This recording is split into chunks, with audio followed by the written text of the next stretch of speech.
বাংলাদেশের এক জাহেল বক্তা সে একটা কোরআনের আয়াতের তাফসীর করছে, ওয়ালা তাত্তাবিউ মিন দুনিহি আউলিয়া, আল্লাহ ছাড়া অন্য কোনো ওলি আউলিয়াকে তোমরা অনুসরণ করো।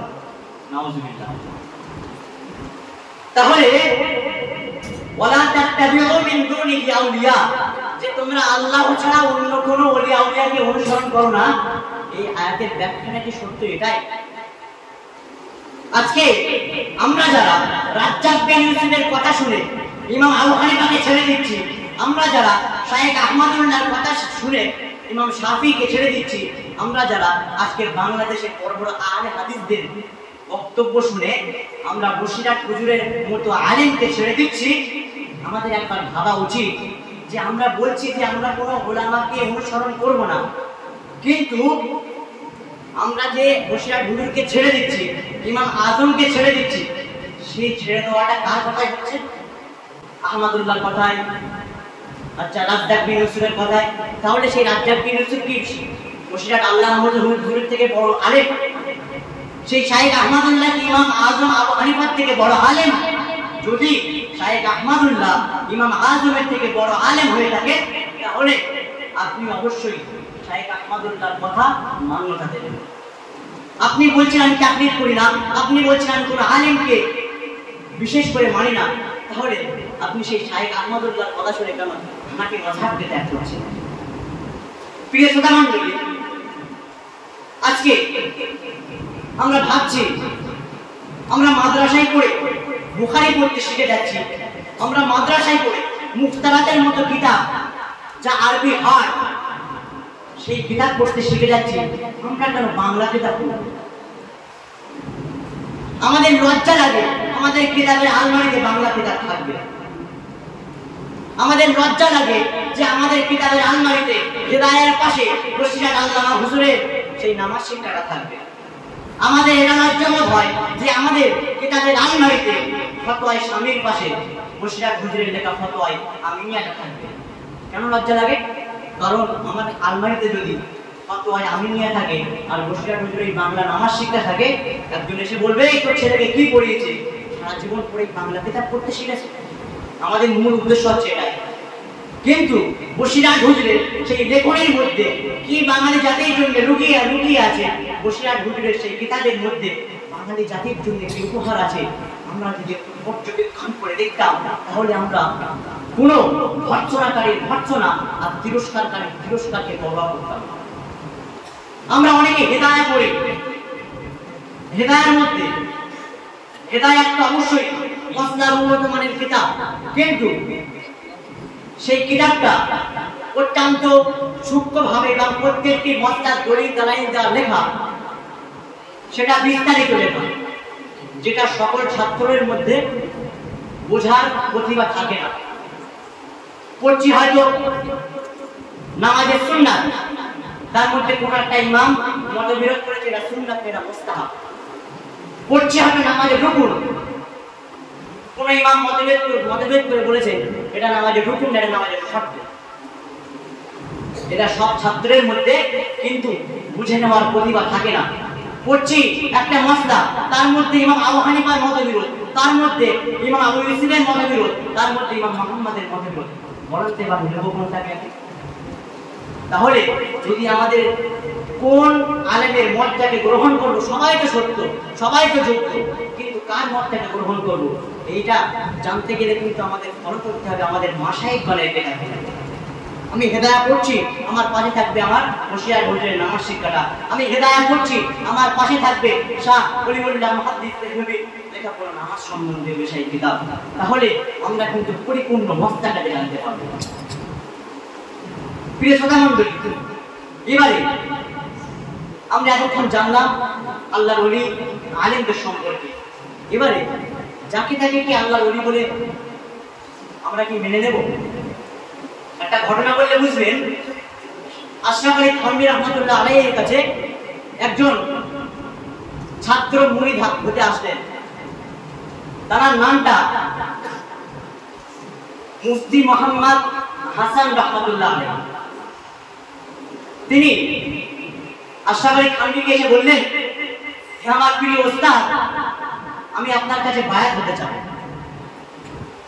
তো আশরাফ আলী থানভী রাহমাতুল্লাহ আলাইহি তিনি বায়াত করতে চান, ছাত্র বয়স তো, তিনি অনেক পিড়াপিড়ি করলেন।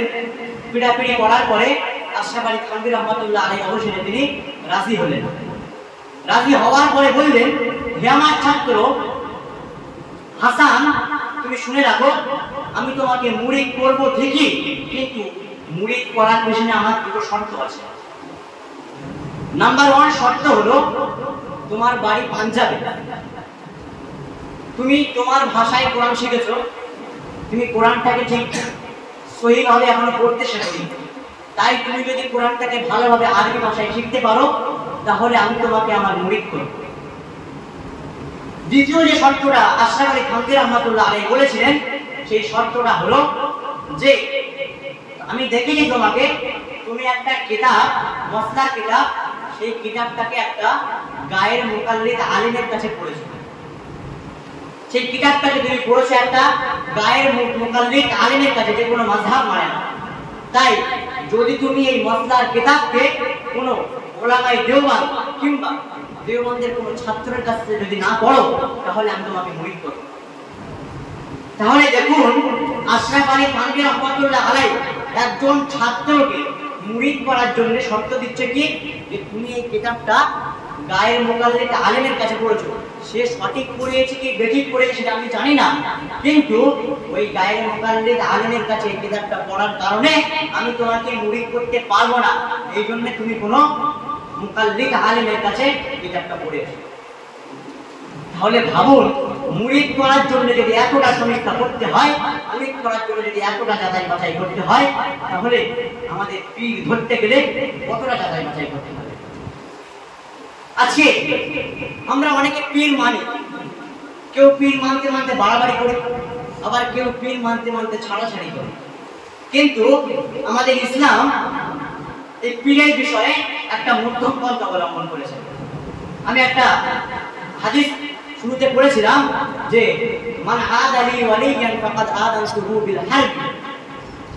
আল্লাহ বলেন, হে আমার হাবিব, তুমি দুনিয়াবাসীকে জানিয়ে দাও যে আমার বন্ধুর সাথে, যে আমার প্রিয় বান্দাদের সাথে বিরোধিতা করে তার শাস্তি আমি দুনিয়ার কোনো মানুষের দ্বারা দেব না। মান আদালি ওয়ালিয়ান, যে আমার বন্ধুর সাথে কোনো বিরোধিতা করবে, আমার বন্ধুর সাথে কোনো শত্রুতা করবে, ফাকাদ আযানতুহু বিল হারব, ওরে হাবিব শুনিয়ে দাও ওই বান্দার সঙ্গে আমি যুদ্ধ করতে রাজি আছি। তাহলে ভাবুন আল্লাহর ওলিদের সঙ্গে বিয়াদবি করাটা কতটা পাপ। এবারে যারা বাড়াবাড়ি করে তাদের সম্পর্কে একটু বলি। রাসূল সাল্লাল্লাহু আলাইহি ওয়াসাল্লাম হাদিসের মধ্যে বলেছেন, লা তাআতা ফি মাসিয়াতিল্লাহ, অর্থাৎ তোমরা কোন শরীয়তের আলেম ওলামাকে কিংবা কোন নেতাকে মানতে মানতে এমন পর্যায়ে পৌঁছে যেও না যে লা তাআতা লি মাসিয়াতিল্লাহ ফি মাসিয়াতিল্লাহ, অর্থাৎ একজন আলেমকে, একজন পথ প্রদর্শককে তোমরা এতটা পর্যায়ে পৌঁছে দেবে আল্লাহর নাফরমানি করে। তাই যারা বসিরহাট হুজুরকে গালি দেয়, যারা বলে বসিরহাট হুজুর দাঁড়িয়ে পেশাব করেছে, তারা কিন্তু ওই হাদিসের অন্তর্ভুক্ত হয়ে যাবে মান আদালি ওয়ালিয়ান ফাকাদ আযানতুহু বিল হারব।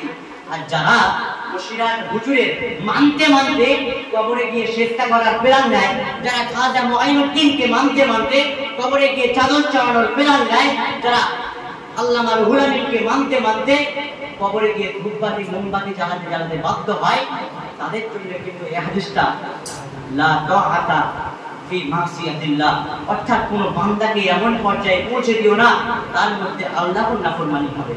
তাই আমাদের সকলকে এই উভয়ের প্রতি সামঞ্জস্য রেখে যেন কোন আল্লাহর ওলিকে আমরা তুচ্ছ মনে না করি এবং কোন আল্লাহর ওলিকে সম্মান দিতে গিয়ে যেন শরীয়তের হাতকে লঙ্ঘন করে না ফেলি, এদিকে আমাদের লক্ষ্য রাখতে হবে।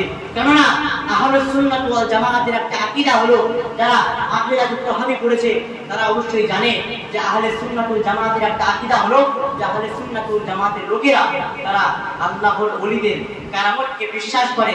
যারা এই আল্লাহর কারামতকে, আল্লাহর ওলির কারামতকে বিশ্বাস করে না, তারা কিন্তু আহলে সুন্নাত ওয়াল জামাতের একটা আকীদাকে তারা লঙ্ঘন করলো।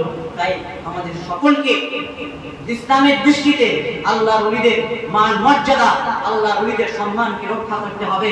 আল্লাহ রাব্বুল আলামিন আমাদের সকলকে আল্লাহর ওলির পথে চালিয়ে দিন এবং সেই পথে শেষে যেন আল্লাহ রাব্বুল আলামিনকে পাই সেই তৌফিক দিন। সকলে বলি আল্লাহুম্মা আমিন। আমার ভাষা ত্রুটি যদি কোনো ভুল হয়ে থাকে তাহলে অবশ্যই ক্ষমা করে দেবেন। ওয়া আখিরু দাওয়ানা আলহামদুলিল্লাহি রাব্বিল আলামিন। আসসালামু আলাইকুম ওয়া রাহমাতুল্লাহি ওয়া বারাকাতুহু।